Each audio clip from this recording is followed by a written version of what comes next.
Existem pessoas que aos 50 anos parecem ter 35, enquanto outras aos 40 já demonstram estar exaustas de viver. A diferença não está nos genes, não está no dinheiro, tampouco na sorte. Está na forma como cada pessoa escolhe viver todos os dias. E o mais perturbador, quase ninguém te ensina isso, nem na escola, nem em casa, nem em lugar algum. Os estoicos descobriram isso há mais de 2000 anos. Eles identificaram 10 hábitos concretos que desaceleram o envelhecimento de dentro para fora. Não estou falando de cremes, de suplementos caros ou soluções superficiais. Trata-se de algo muito mais profundo, algo que a ciência moderna finalmente começou a comprovar.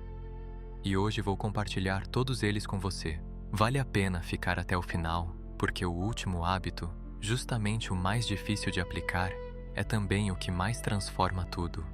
Ele sozinho pode mudar completamente a trajetória da sua vida.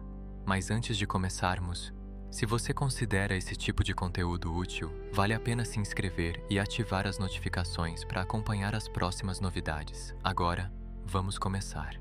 Hábito 1. Não o reclamar, nem mesmo quando dói de verdade. Existe alguém na sua vida, talvez um familiar, um colega de trabalho ou um amigo antigo, que passa anos, talvez décadas, reclamando das mesmas coisas, da mesma dor nas costas, do mesmo problema no joelho, do mesmo chefe insuportável, do mesmo clima.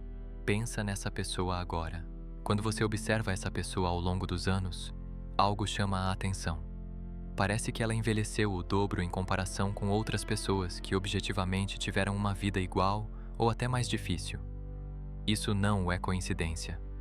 E o que você está prestes a descobrir vai mudar completamente a forma como você enxerga suas próprias reclamações diárias. Epicteto entendia isso perfeitamente. E o curioso é que ele tinha muito mais motivos para reclamar do que a maioria de nós. Ele era escravo. Tinha uma perna que nunca cicatrizou corretamente e vivia sob o controle absoluto de outras pessoas. Ainda assim, ensinava algo poderoso. O sofrimento físico não precisa necessariamente se transformar em sofrimento mental. A dor é uma coisa. A história que você conta para si mesmo sobre essa dor é outra completamente diferente. Meu joelho dói. Isso é um fato. Minha vida é um desastre. Nunca vou conseguir fazer nada. Tudo só acontece comigo. Isso já é uma escolha. E essa escolha, aparentemente inocente, tem um preço biológico real que você está pagando sem perceber. Deixa eu te explicar. Talvez você esteja pensando que às vezes reclamar é necessário, que existem dores reais e que as pessoas têm direito de expressá-las. E isso é verdade. Não se trata de fingir que tudo está bem quando não está. Os estoicos não eram robôs sem emoções. A questão é muito mais sutil e vai direto para o centro do que te envelhece prematuramente. Trata-se de não transformar a reclamação no lugar onde você decide morar. Pensa da seguinte forma: reclamar uma vez sobre algo que dói é como abrir uma janela quando está calor. Faz sentido, alivia. Mas viver permanentemente reclamando é como abrir todas as janelas da casa no meio do inverno e depois se perguntar por que está com frio. Em algum momento, o remédio se transforma no problema. A reclamação crônica acaba virando o pano de fundo de todas as conversas. Ela se torna automática. Agora, aqui vai um desafio para você. Comenta aqui embaixo quantas vezes você reclamou hoje. Seja honesto. Consegue contar nos dedos de uma mão ou já perdeu a conta? Quero saber. Porque o hábito constante de procurar o que está errado deixa de ser apenas um traço de personalidade e passa a ser um processo ativo que produz efeitos reais no corpo. Quando você reclama repetidamente, seu corpo libera cortisol várias vezes. E o cortisol, quando permanece elevado por muito tempo, provoca algo devastador que a maioria das pessoas desconhece completamente. Ele inflama tecidos, enfraquece o sistema imunológico e acelera o desgaste celular. Isso não é metáfora, é biologia pura. O corpo não distingue entre um perigo real e uma conversa de 20 minutos em que você está apenas se lamentando. Para ele, estresse é estresse, e o estresse prolongado envelhece, literalmente, a nível celular. E você está fazendo isso com você mesmo. Por isso, Quando você encontrar alguém que reclama sem parar e parece mais velho do que realmente é, talvez o problema não seja a idade, talvez seja o hábito. A filosofia estoica sugere uma prática simples, tão simples que você vai se perguntar por que ninguém nunca te ensinou isso antes. Antes de reclamar, faça apenas uma pergunta a si mesmo: posso fazer algo a respeito? Se a resposta for sim, então pare de reclamar e faça o que precisa ser feito. Se a resposta for não, então também pare de reclamar, porque a reclamação não vai mudar a situação, mas certamente vai custar energia, saúde e anos de vida. Sempre existem duas possibilidades reais: agir ou aceitar, apenas duas. Reclamar não é nenhuma das duas. Reclamar é permanecer preso no meio do caminho, gastando energia sem avançar. É simples, embora desconfortável. Não é o peso daquilo que você carrega que te afunda, mas a forma como decide carregar esse peso. E isso nos leva diretamente ao segundo hábito, que funciona como o irmão gêmeo do primeiro. Hábito 2. Soltar o que você não pode controlar antes que isso te consuma. Quantas noites você tem passado sem dormir bem? Não estou falando de insônia clínica, mas daquele momento em que você se deita, apaga a luz e sua mente decide que aquela é a hora perfeita para revisitar tudo o que deu errado. Reconhece isso? Você lembra do que poderia dar errado amanhã? Do que alguém disse? Do que podem estar pensando de você? Do que pode acontecer se algo não funcionar? Se você se reconhece nisso, bem-vindo ao clube. Somos muitos. Epicteto, o antigo escravo de quem já falamos, tinha uma maneira de enxergar o mundo que parece simples, mas muda tudo quando você realmente a compreende. Ele dividia a realidade em duas colunas. Na primeira, colocava tudo aquilo que depende de você: seus pensamentos, suas decisões, sua atitude, seu esforço. Na segunda, tudo aquilo que não depende de você: a opinião dos outros, o passado, o futuro incerto, o que alguém disse, o clima, o que pode acontecer. A proposta dele era clara e revolucionária.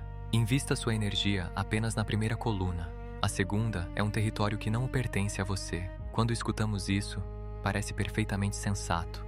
O problema é que costumamos fazer exatamente o contrário.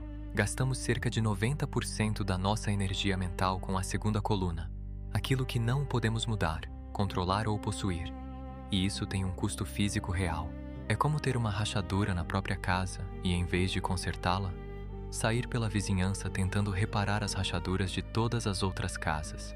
É interminável, cansativo e completamente inútil, porque quando você voltar para casa, a sua própria rachadura continuará lá. E aqui vem algo que os cientistas descobriram recentemente sobre o estresse crônico e os telômeros. Mas isso já é para a próxima parte. O estresse crônico, provocado por preocupações com situações que não podemos controlar, é um dos maiores aceleradores de envelhecimento que conhecemos. Isso não é retórica. Cientistas descobriram que o estresse prolongado encurta os telômeros, estruturas que protegem nosso DNA. Telômeros mais curtos significam envelhecimento celular mais rápido. É como se cada preocupação inútil queimasse literalmente pequenos pedaços da sua vida. Além disso, o estresse prejudica a memória, enfraquece o sistema imunológico e coloca o coração sob uma pressão constante que mais cedo ou mais tarde cobra seu preço.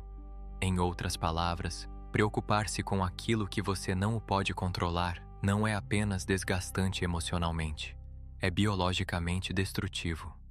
Você está literalmente encolhendo sua própria linha de vida, segundo a segundo. É como ter uma rachadura na parede e, em vez de consertá-la, ficar obcecado com as rachaduras da casa do vizinho.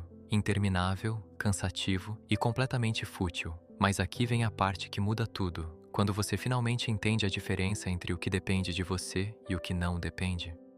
Algo extraordinário acontece. Você recupera uma energia vital que nem sabia que estava desperdiçando. A prática estoica é simples. Toda vez que sentir a ansiedade subindo, pause e faça a pergunta: isso depende de mim? Se não o depende, solte. Literalmente visualize soltando. Imagina uma mão fechada que finalmente se abre e deixa algo cair. Não é resignação. É liberdade estratégica. É escolher onde investir sua energia vital finita. E essa escolha, aparentemente pequena, muda completamente o jogo. Pessoas que dominam esse hábito carregam uma leveza visível. Elas não o são ingênuas. Simplesmente entendem que há batalhas que não o vale a pena lutar, porque não o podem ser vencidas. E ao soltar essas batalhas impossíveis, elas ganham força para vencer as que realmente importam. Mas existe um terceiro hábito que vai ainda mais fundo, e ele desafia tudo o que a cultura moderna te ensinou. Hábito 3. Mover o corpo diariamente. Não o por estética, mas por sobrevivência mental. Agora você pode estar pensando: exercício? Sério? Isso todo mundo já sabe. Mas espera, o que os estoicos compreendiam sobre movimento vai muito além de academia ou emagrecimento. Eles viam o corpo como um templo que precisava ser mantido funcional, não para impressionar ninguém, mas para manter a mente afiada. Marco Aurélio, imperador de Roma, treinava luta e corrida todos os dias. Não porque precisava parecer forte publicamente. Ele já era o homem mais poderoso do mundo. Ele se movia porque entendia algo profundo. Quando o corpo estagna, a mente estagna junto. Quando o corpo enfraquece, o espírito enfraquece. E a estagnação mental é um dos caminhos mais rápidos para o envelhecimento acelerado. A ciência moderna finalmente alcançou os estoicos. Estudos mostram que exercício regular aumenta a produção de BDNF, fator neurotrófico derivado do cérebro, uma proteína que funciona como fertilizante para nossos neurônios. Movimento estimula a neurogênese, a criação de novas células cerebrais. Em outras palavras, você literalmente mantém seu cérebro jovem ao mover o corpo. Mas tem mais, muito mais. Exercício reduz inflamação crônica, melhora a qualidade do sono, regula hormônios e, aqui está o choque, pode retardar o encurtamento dos telômeros que mencionei antes. Aquelas estruturas que protegem seu DNA? Movimento as preserva. Sedentarismo as destrói. Não estou falando de virar atleta olímpico. Estou falando de 30 minutos diários de movimento genuíno. Caminhada vigorosa. Alongamento profundo. Qualquer coisa que faça seu coração bombear. Mas existe um detalhe que quase ninguém te conta. O tipo de exercício importa menos do que a consistência. Você pode escolher yoga, corrida, natação, dança, musculação, o que for. O corpo não liga para a modalidade. O corpo liga para a regularidade. 30 minutos hoje, 30 minutos amanhã, 30 minutos depois de amanhã. Esse ritmo constante cria um efeito cascata que transforma tudo. Pessoas que se movem diariamente dormem melhor, acordam com mais clareza mental, têm menos episódios de ansiedade e, aqui está o dado surpreendente, relatam sentir-se mais jovens do que sua idade cronológica. Não é ilusão. É mensuração real de marcadores biológicos. O movimento diário não apenas desacelera o envelhecimento. Em alguns casos, ele reverte sinais de degeneração celular. Isso foi documentado. Agora pensa comigo. Quando foi a última vez que você se moveu de verdade? Não estou falando de caminhar até o carro ou subir 3 degraus. Estou falando de movimento intencional, onde você sente o coração acelerar, o sangue circular, os músculos acordarem. Se faz tempo, você já sabe o que precisa mudar. E se você está adiando isso para quando tiver tempo, deixa eu te contar algo. Você nunca vai ter tempo. Tempo não aparece magicamente na agenda. Tempo é criado através de prioridades. E se manter seu corpo funcional não é prioridade agora, ele vai forçar você a priorizar isso mais tarde, através de doenças, limitações e dor crônica. A escolha é sua. Investir 30 minutos diários agora ou perder anos inteiros de qualidade de vida depois. Os estoicos chamavam isso de sabedoria prática. Antes de continuar, se esse conteúdo está fazendo sentido para você, considera deixar um like. Isso ajuda mais pessoas a encontrarem esse tipo de reflexão. E agora vem o quarto hábito, talvez o mais negligenciado de todos. Hábito 4. Revisar o próprio dia antes de dormir. Sêneca tinha uma rotina noturna que parecia simples, mas era devastadoramente eficaz. Antes de apagar a luz, ele fazia 3 perguntas a si mesmo.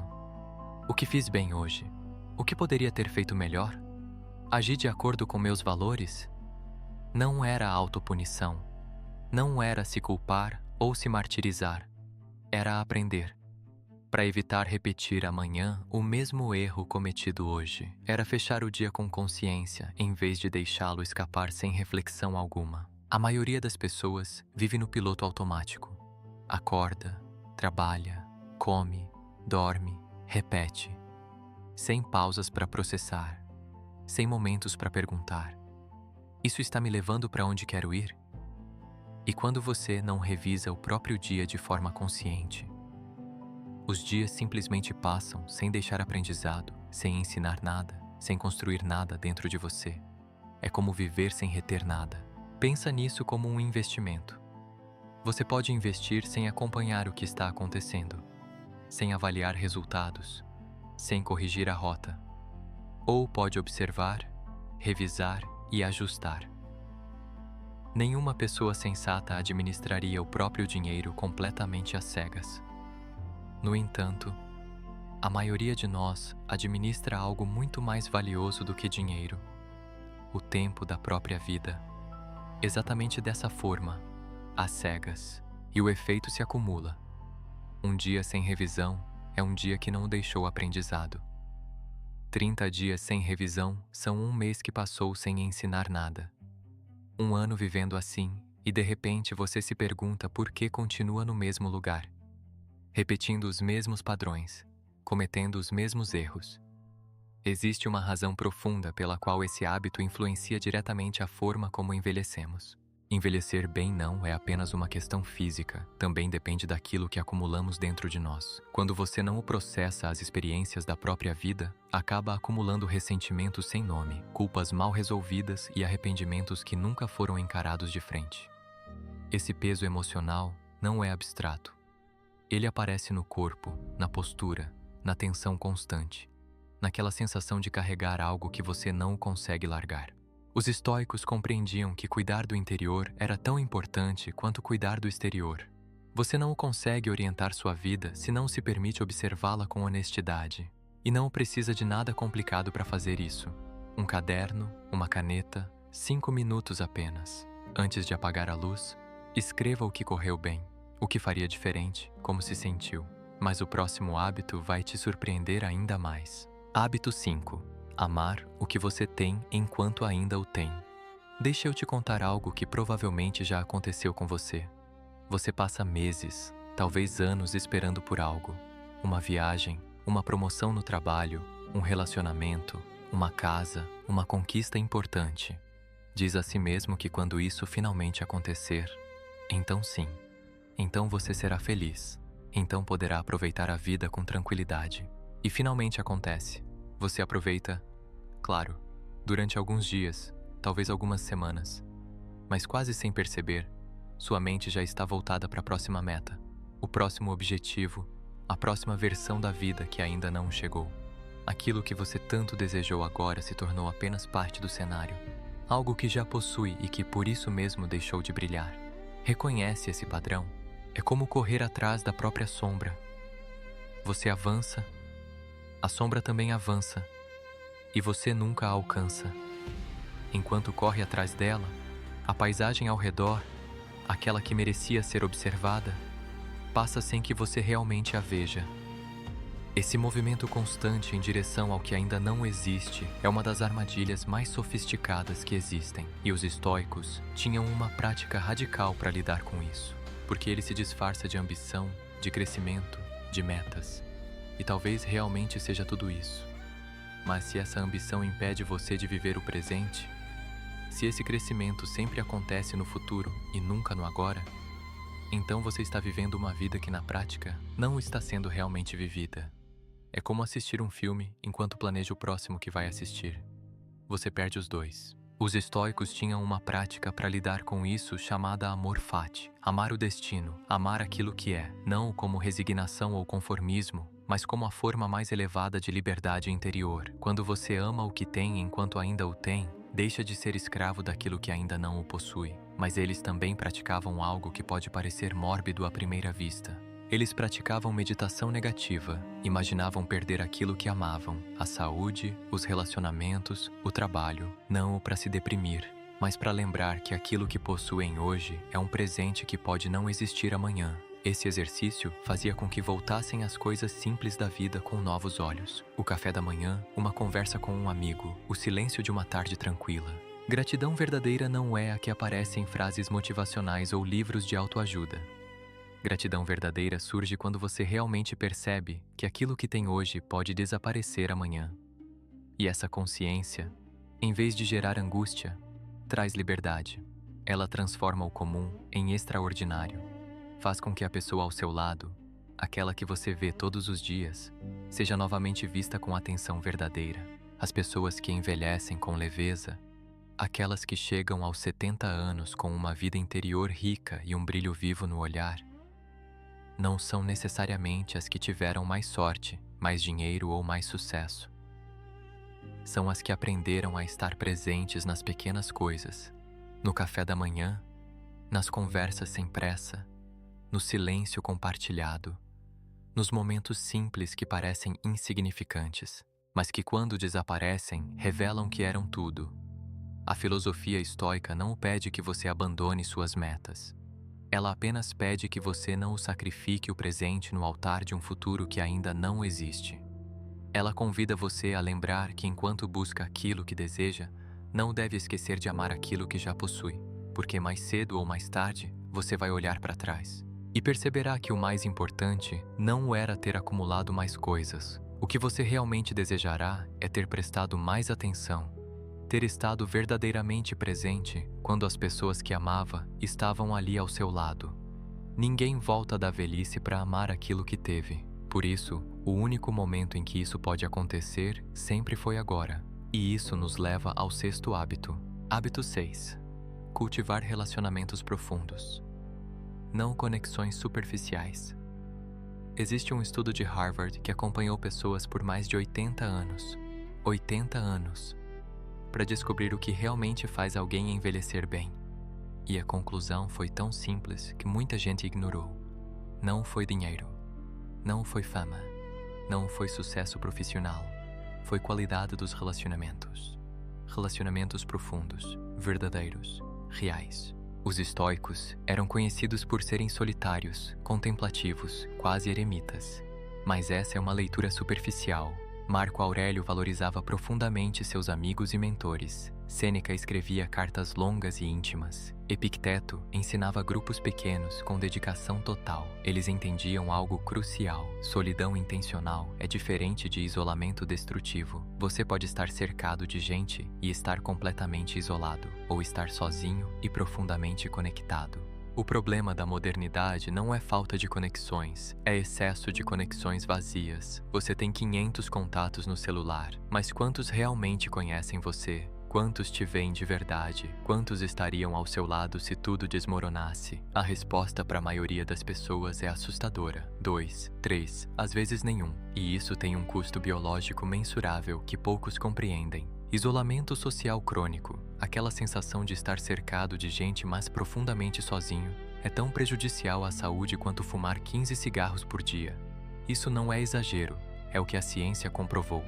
Pessoas isoladas têm níveis mais altos de inflamação, sistemas imunológicos mais fracos, maior risco de doenças cardiovasculares e, aqui está o dado chocante, morrem mais cedo. Solidão literalmente mata, conexão literalmente cura. Mas os estoicos não falavam de ter muitos amigos. Falavam de ter os amigos certos. Qualidade absoluta acima de quantidade. Sêneca dizia: associe-se com pessoas que vão te tornar melhor. Receba aqueles que você pode tornar melhores.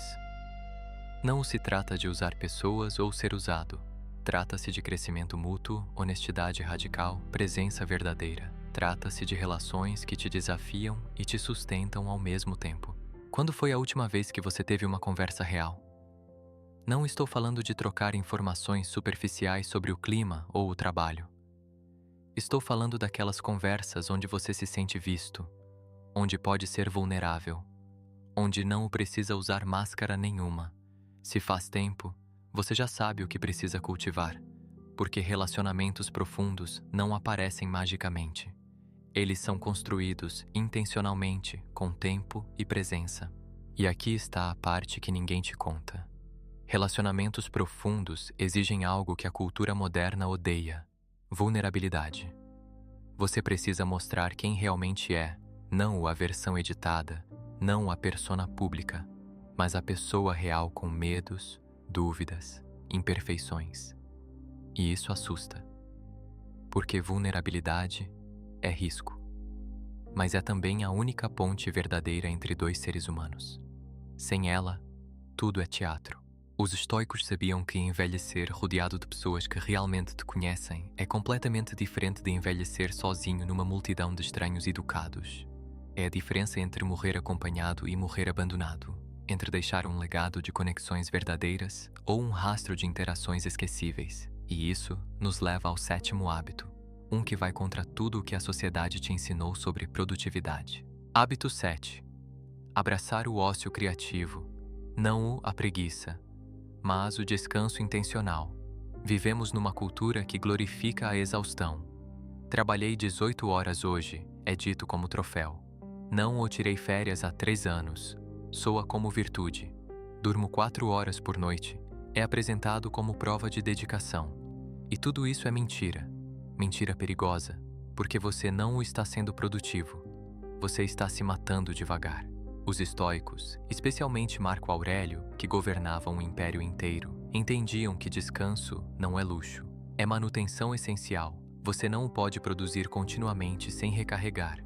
Ninguém pode. Seu corpo não foi projetado para operar em modo emergência 24 horas por dia. Quando você força isso, o corpo cobra, e cobra caro, através de burnout, doenças autoimunes, colapso mental. Mas o último hábito ainda está por vir. A ciência comprova, adultos que dormem menos de 6 horas por noite têm risco 40% maior de desenvolver doenças cardíacas. Privação crônica de sono acelera o envelhecimento cognitivo, prejudica a memória, destrói a regulação hormonal e literalmente encurta sua vida. Mas não é só sobre dormir. É sobre permitir momentos de não o fazer. Momentos onde sua mente pode vagar, processar, integrar, criar. Sem isso, você vira máquina quebrada. Os estoicos praticavam caminhadas longas e silenciosas, não para chegar a lugar nenhum, para pensar. Marco Aurélio reservava horas para simplesmente contemplar. Sêneca escrevia que a mente precisa de relaxamento, da mesma forma que o corpo precisa de sono. Eles entendiam que as melhores ideias, as soluções mais criativas, os insights mais profundos nunca vêm quando você está tenso, forçando, produzindo. Eles vêm no espaço vazio. Quando foi a última vez que você permitiu esse espaço vazio? Não com celular na mão, não com podcast no ouvido, não com tela alguma. Apenas você, sua mente e o silêncio. Se a resposta é nunca ou faz anos, você está operando no vermelho há tempo demais. E o corpo já está cobrando. Você só ainda não o percebeu, mas vai perceber. A questão é, vai ser tarde demais? Hábito 8. Comer com intenção, não com impulso. Os estoicos não eram fanáticos por dieta. Eles não contavam calorias ou seguiam modas nutricionais, mas tinham uma regra simples: coma para nutrir o corpo, não para anestesiar emoções. Epicteto dizia que você deve comer até ficar satisfeito, não até ficar cheio. Parece óbvio, mas quantas vezes você come até sentir desconforto físico? Até se arrepender? A relação moderna com comida está completamente quebrada. Comemos dirigindo, trabalhando, assistindo tela, sem prestar atenção nenhuma no que estamos colocando para dentro. E o corpo, incapaz de processar esse bombardeio constante de açúcar, gordura processada e estresse emocional disfarçado de fome, começa a inflamar. Inflamação crônica é a raiz de quase todas as doenças degenerativas. Você literalmente está se destruindo 3 vezes por dia. Mas não se trata de dieta restritiva ou punição. Trata-se de presença. Sente, observe o que está comendo, mastigue devagar, sinta os sabores. Pare quando estiver satisfeito, não quando o prato estiver vazio. Essa mudança aparentemente pequena tem efeito cascata gigantesco. Pessoas que comem com atenção plena têm peso mais estável, digestão melhor, menos inflamação e, aqui está o dado, envelhecem mais devagar biologicamente. Hábito 9. Buscar desconforto voluntário, não o conforto constante. Esse é talvez o mais contraintuitivo de todos. Vivemos numa época obcecada por conforto. Temperatura perfeita, colchão perfeito, comida entregue na porta, entretenimento infinito sob demanda. E tudo isso parece civilização, progresso, evolução. Mas os estoicos viam conforto excessivo como armadilha letal, porque conforto constante enfraquece, e fraqueza acelera a degeneração. Sêneca praticava jejum voluntário. Marco Aurélio dormia ocasionalmente no chão. Epicteto tomava banhos gelados. Não por masoquismo, mas para lembrar o corpo de que ele pode lidar com a adversidade. Para não se tornar dependente de condições perfeitas. Para manter resiliência viva. A ciência moderna chama isso de hormese, estresse controlado que fortalece o sistema. Banho gelado, jejum intermitente, exercício intenso, calor, frio. Quando você expõe o corpo a desconforto voluntário e controlado, ele responde se adaptando, se fortalecendo, criando resistência. Mitocôndrias se multiplicam. Inflamação diminui. Resiliência mental aumenta.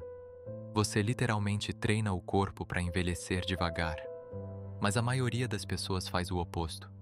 Busca conforto máximo, evita qualquer desconforto e depois se pergunta por que sente que está enfraquecendo com o tempo. A resposta é óbvia. E agora chegamos ao último hábito. Aquele que prometi lá no início. O mais difícil de todos. O que mais transforma. Hábito 10. Encarar a própria mortalidade todos os dias. Memento mori. Lembra que você vai morrer. Isso soa mórbido, depressivo, até perigoso para muita gente, mas é exatamente o contrário. É o hábito que traz mais vida, mais urgência, mais clareza do que qualquer outro. Marco Aurélio escrevia constantemente sobre a morte, não porque era obcecado por ela, mas porque encarar a inevitabilidade da morte fazia com que cada dia vivo se tornasse precioso, urgente e negociável. Quando você realmente internaliza que vai morrer, não como conceito abstrato, mas como fato concreto que pode acontecer hoje, tudo muda. Suas prioridades se reorganizam instantaneamente. O que importa fica claro. O que não importa, desaparece. A maioria das pessoas vive como se fosse imortal. Adia conversas importantes. Adia sonhos. Adia presença. Vou fazer isso quando tiver tempo. Vou dizer isso quando for o momento certo. Vou viver de verdade quando me aposentar. E então, um dia acorda com 60, 70 anos e percebe que passou a vida inteira esperando o momento certo que nunca chegou. E agora é tarde. Tarde demais para muita coisa. Os estoicos praticavam visualização da própria morte. Imaginavam o último dia. Imaginavam o leito de morte. Imaginavam olhar para trás e avaliar a vida que viveram. E faziam uma pergunta brutal. Se eu morresse hoje, teria orgulho da vida que vivi? Teria dito o que precisava dizer? Teria amado quem precisava amar? Teria arriscado o que precisava arriscar? Se a resposta é não, então algo precisa mudar. Agora. Porque a verdade mais dura é essa. Ninguém sabe quanto tempo tem. Você pode ter 50 anos pela frente. Pode ter 5. Pode ter 5 meses. Pode ter 5 dias. Ninguém sabe. E viver fingindo que tem tempo infinito é a maior ilusão que existe. Memento mori não é sobre se deprimir. É sobre acordar. É sobre parar de adiar. É sobre viver como se cada dia pudesse ser o último. Porque pode. E quando você vive assim, algo extraordinário acontece. Você para de perder tempo com coisas insignificantes. Para de se preocupar com opiniões alheias que não o importam. Para de adiar conversas difíceis. Para de guardar amor para depois. Para de esperar permissão para viver. Você simplesmente vive, com urgência, com presença, com verdade. E esse é o maior antídoto contra envelhecimento que existe. Não viver mais anos, mas viver anos reais. Pessoas que encaram a própria mortalidade diariamente não ficam paralisadas pelo medo. Ficam liberadas pela clareza. Elas sabem o que importa. Sabem o que fazer. Sabem como gastar energia. E por isso envelhecem com leveza, porque não o carregam arrependimentos, não o carregam coisas não ditas, não o carregam vidas não vividas. Elas viveram, de verdade, enquanto tinham tempo. E isso muda tudo sobre como o corpo envelhece, porque envelhecimento não é só biológico, é também existencial. Você pode ter 30 anos e estar morto por dentro, repetindo padrões, evitando riscos, esperando viver. Ou pode ter 70 e estar completamente vivo, curioso, presente, arriscando. A diferença não está na idade cronológica, está em quantos dias você realmente viveu, quantos momentos foram reais, quantas vezes você disse sim quando o medo gritava não. Então, aqui está o desafio final. Amanhã, quando acordar, antes de pegar o celular, antes de entrar no piloto automático, pare um minuto, apenas um minuto, e lembra, você vai morrer. Talvez não hoje, talvez não amanhã, mas vai. E quando isso acontecer, você vai olhar para trás. E a única pergunta que vai importar é: vivi de verdade? Amei de verdade? Arrisquei de verdade? A resposta depende do que você faz agora. Esses 10 hábitos não são teoria abstrata. São ferramentas práticas, testadas por milênios, comprovadas pela ciência moderna. Não o reclamar, soltar o incontrolável, mover o corpo, revisar o dia, amar o presente, cultivar conexões reais, descansar intencionalmente, comer com presença, buscar desconforto, encarar a morte. Cada um deles desacelera o envelhecimento. Juntos, eles transformam completamente a trajetória da sua vida, mas aplicar isso exige método. E se você quer entender exatamente como integrar esses hábitos na sua rotina sem virar refém de força de vontade, o próximo vídeo vai revelar o sistema que os estoicos usavam para manter consistência absoluta, mesmo quando tudo desmorona ao redor. É o método que transforma conhecimento em mudança real. Clica agora. Você acabou de ganhar uma nova consciência. Agora precisa da estrutura para sustentar ela. Te vejo lá.